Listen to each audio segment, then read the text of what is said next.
खुदी। मुंशी प्रेमचंद की कहानी। मुन्नी जिस वक्त दिलदारनगर में आई, उसकी उम्र 5 साल से ज्यादा न थी। वह बिल्कुल अकेली थी। माँ बाप दोनों न मालूम मर गए या कहीं परदेस चले गए थे।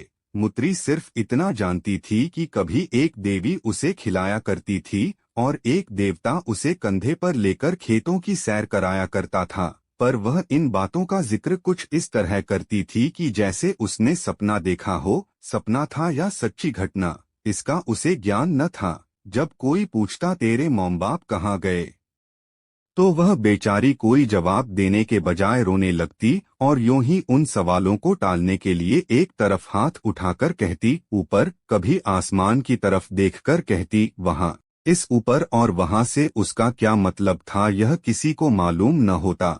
शायद मुन्नी को यह खुद भी मालूम न था। बस एक दिन लोगों ने उसे एक पेड़ के नीचे खेलते देखा और इससे ज्यादा उसकी बाबत किसी को कुछ पता न था। लड़की की सूरत बहुत प्यारी थी। जो उसे देखता मोह जाता। उसे खाने पीने की कुछ फिक्र न रहती। जो कोई बुलाकर कुछ दे देता वही खा लेती और फिर खेलने लगती। शक्ल सूरत से वह किसी अच्छे घर की लड़की मालूम होती थी। गरीब से गरीब घर में भी उसके खाने को 2 कौर और सोने को एक टाट के टुकड़े की कमी न थी। वह सबकी थी, उसका कोई न था। इस तरह कुछ दिन बीत गए। मुन्नी अब कुछ काम करने के काबिल हो गई। कोई कहता जरा जाकर तालाब से यह कपड़े तो धो ला। मुन्नी बिना कुछ कहे सुने कपड़े लेकर चली जाती। लेकिन रास्ते में कोई बुलाकर कहता बेटी कुन से 2 घड़े पानी तो खींच ला। तो वह कपड़े वहीं रखकर घड़े लेकर कुं की तरफ चल देती। जरा खेत से जाकर थोड़ा साग तो ले आ और मुन्नी घड़े वहीं रखकर साग लेने चली जाती। पानी के इंतजार में बैठी हुई औरत उसकी राह देखते देखते थक जाती। कुंभ पर जाकर देखती है तो घड़े रखे हुए हैं। वह मुन्नी को गालियां देती हुई कहती आज से इस कलमुही को कुछ खाने को न दूंगी। कपड़े के इंतजार में बैठी हुई औरत उसकी राह देखते देखते थक जाती और गुस्से में तालाब की तरफ जाती तो कपड़े वहीं पड़े हुए मिलते।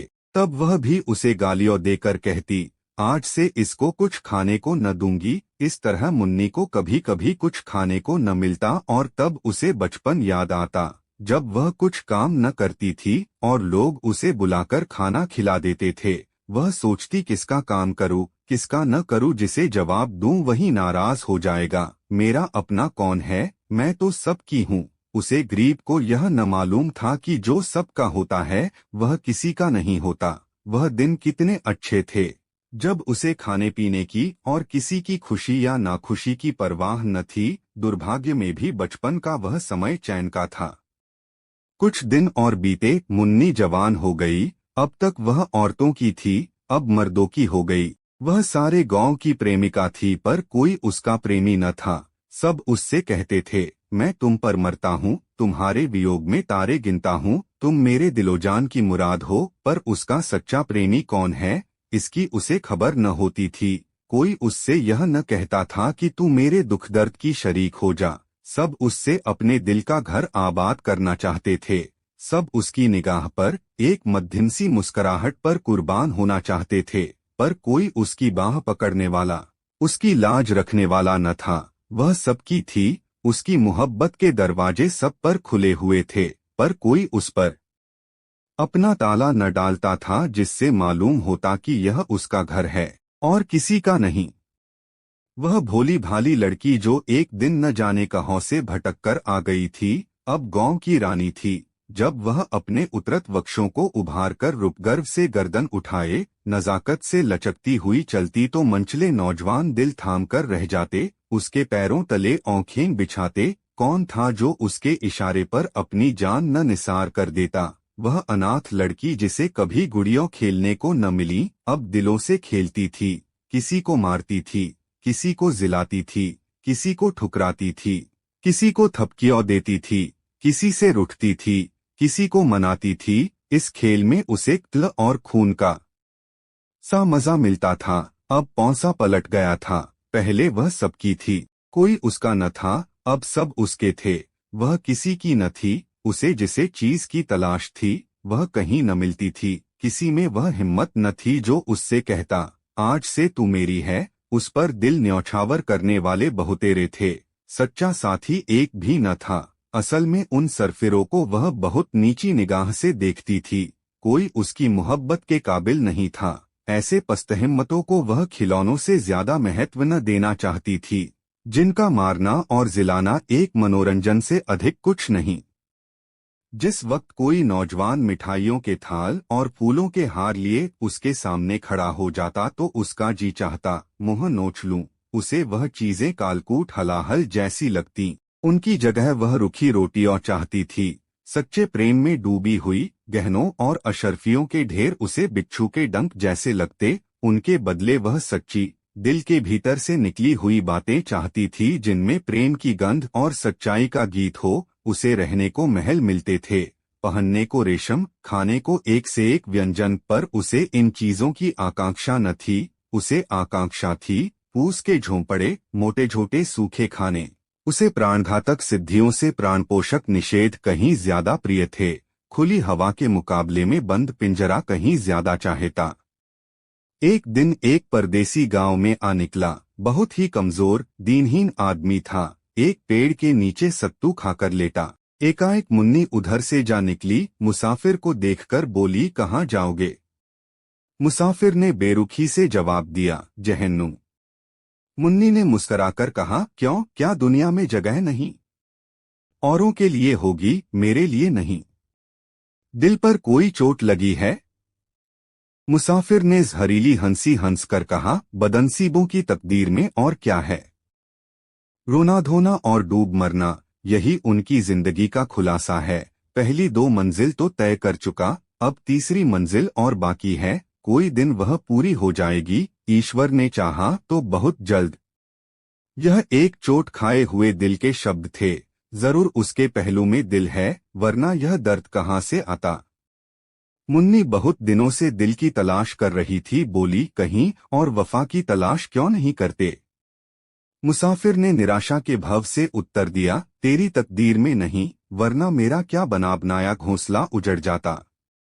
दौलत मेरे पास नहीं, रूपरंग मेरे पास नहीं, फिर वफा की देवी मुझ पर क्यों मेहरबान होने लगी?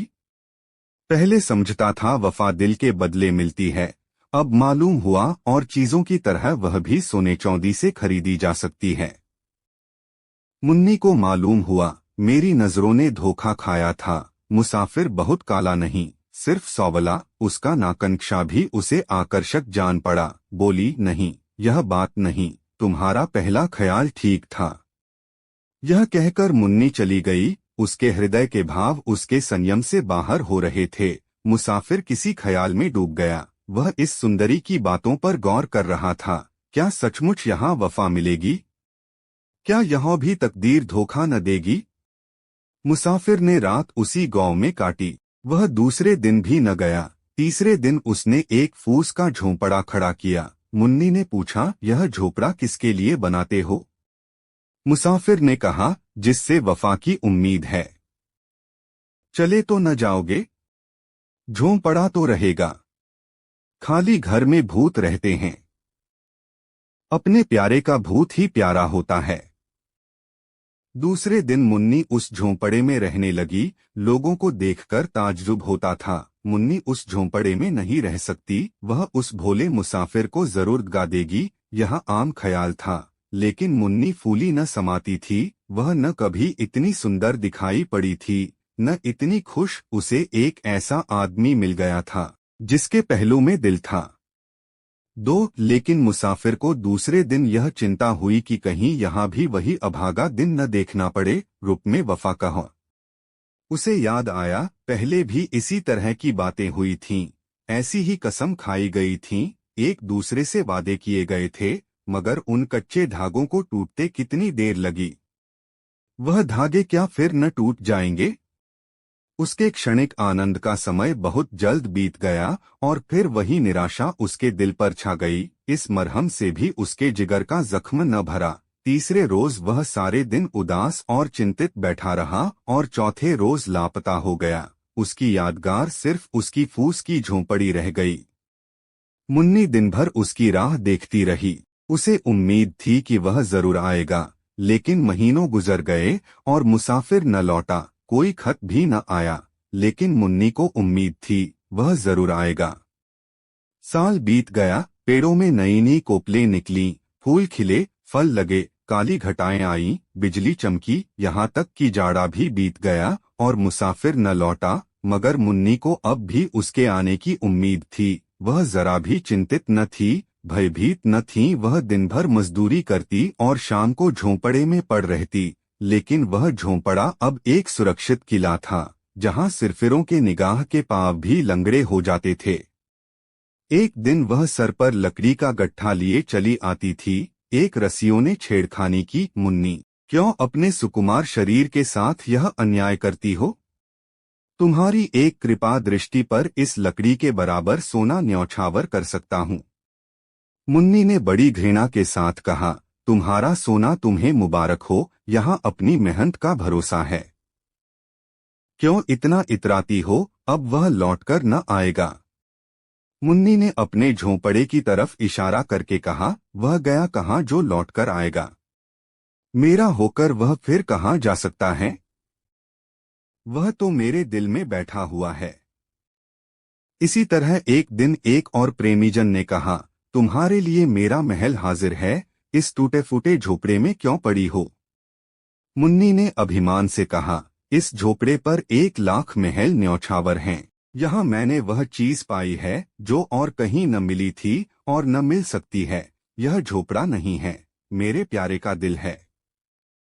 इस झोंपड़े में मुन्नी ने 70 साल काटे। मरने के दिन तक उसे मुसाफिर के लौटने की उम्मीद थी। उसकी आखिरी निगाहें दरवाजे की तरफ लगी हुई थीं। उसके खरीदारों में कुछ तो मर गए, कुछ जिंदा हैं, मगर जिस दिन से वह एक की हो गई, उसी दिन से उसके चेहरे पर दीप्ति दिखाई पड़ी, जिसकी तरफ ताकते ही वासना की आंखें अंधी हो जाती। खुदी जब जाग जाती है तो दिल की कमजोरियां उसके पास आते डरती हैं। उम्मीद करते हैं आपको यह वीडियो अच्छी लगी होगी। धन्यवाद आपका। वीडियो पसंद आई हो तो लाइक और शेयर कर दीजिएगा।